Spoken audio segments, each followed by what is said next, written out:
Quick thing here before we get started with this video. I was just discussing the contents of this with somebody, and it turns out that Brian Kibler has recently done a video as well, talking about a very similar thing, and kind of even had some similar points. So I guess we're on the right track here. So after you're done watching this, you may want to hunt down his video and watch it as well. But anyway, let's get into it. All right, what's up, Dragon Brood? I kind of wanted to have a chat because I was just out eating and sort of thinking about Magic and a bunch of the decks I've been working on. And I realize right now, Standard's pretty good, but there's three cards that we could consider banning to make it that much better. And hear me out. Like, I'm not saying we should just ban stuff because decks are good, but they are overly shaping the format and at least worth talking about. So, for starters, let's look at the most recent Pro Tour, right? When you're looking over these decks, because I do review those just to see if there's something new or whatever we should be making decks from or talking about on the channel. But there's something you should notice about these decks, right? They're all, well, save one, a version of either a Monstrous Rage deck or a Beanstalk deck, right? That's actually kind of crazy. Now, don't get me wrong, there's other things that affect the top 8 because they also play draft rounds. But then you start looking at other tournament results. And what you see going through a lot of these is that there are still other decks, like the Pixie decks or whatever, but they kind of have to be hyper efficient, super low mana, get a lot out of every card type stuff. You don't really have that many mid-rangey things. And, in some ways, I should be happy because that brings people to watch stuff like us creators who make a whole bunch of different decks that people play with. But even when deck building, hell, better yet, when looking at the comments, one of the things people say when you're building some mid-rangey deck or control deck is like, well, if you could splash green, you could play Beanstalk, or this deck might be better with Beanstalk in it. Is that card too good? And I think it might actually be. I mean, think about this. Even if your opponent gets rid of the card, you're still even on cards, right? You didn't lose anything. You just took the turn off to pay 2 mana and you just replaced itself. But basically, every card after that that's 5 mana just says draw a card.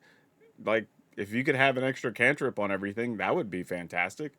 And that's where these thoughts started to come from. As a deck builder, it's kind of like, well, should I build another Beanstalk deck? I mean, don't get me wrong, at least Caretaker's Talent takes a little bit of time and setup, and your cards come later, and you got to make some tokens, and maybe you get to pump tokens or not. But there's really no extra cost to get anything from the Beanstalk, right? Up the Beanstalk just gives you the card. So is it busted?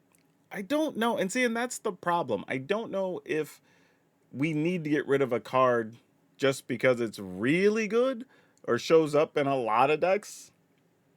But if it's actually, I don't know, stifling some of the deck building, is that a good enough reason to ban it? I don't know, but I think it's a conversation worth having.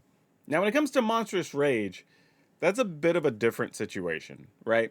Mostly because it's kind of created just one major lane of aggro decks. Like, don't get me wrong, there's still like I guess we'll call it the Boros or Jeskai token aggro deck, the Convoke decks, those still exist. But how often do we see those compared to the red base decks? And I say red base because there's red splashing green, there's red with the sacrifice guy, there's red, just mono red with mice, right? They're all basically doing the same thing. And while I don't think that in and of itself is bad, it does kind of consolidate all of your aggro decks into being that version or some version of that, right? Because at the end of the day, if you're playing some other aggro deck, the question becomes, well, is it better or more efficient than some, and we're just going to say mono red for the sake of argument, but obviously they could splash. They're basically mono red with like 4 to 6 cards of another color. But is your aggro deck better than mono red? Does your aggro deck pose the same problems as mono red, right? A lot of times the answer is going to be no. But worse, I think when it comes to something like Monstrous Rage, is that it takes away your options on blocking. Like, y'all watch videos here on the channel where many times where I'm like, well, if they have a rage, blocking's just stupid, so I'd rather just take the extra 4 damage, right? And that's kind of crazy to say that against an aggro deck where you're just like, well, blocking's stupid. I guess I'll just go ahead and just take however much if you have it. And then, now you've got one less turn to work with. So, like, it's really those things. And again, is it beatable? Yes, we've beaten it many times on this channel. but the games end up being largely non-interactive unless it's just some like, you kill a couple of early creatures, they don't do anything. They get a couple of rages early, you die. Like that's not necessarily good Magic. So that's the other issue I have with it. But then I did mention that there was a third card. And this one is a little more interesting because I started thinking if we don't touch Monstrous Rage, what is the next thing I would want to ban out of the red decks? And it turns out it's actually not one you might be thinking about. But my suggestion is Manifold Mouse.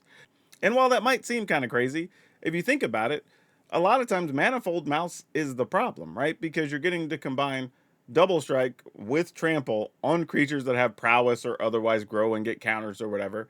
So if you take away Manifold Mouse, they're a little less threatening. And then maybe something like Rage, while still very good, doesn't need to be touched. I don't think you necessarily get rid of both, but there is the argument of all your mice are going to be around forever together because they all came out of Bloomborough, right? So they still have what, another 2 years almost in standard? So that's a long time. Whereas we're going to lose Rage at some point before we lose the mice. So it could be a reasonable argument to say, let's just cut one of the mice. The others are still playable on their own, and they will still win many games on their own, just not as many without being able to double strike. Now, again, I want to say all this alongside the fact that Standard has been very good. And there are still a lot of decks you can play. And if you're playing best of one, there's still a whole host of things you can try and play. I mean, we've been doing it here on the channel since forever. So it's not like Standard's bad. But I think there are some cards in Standard being stifled or just going on underplayed or just not played at all because these other cards exist.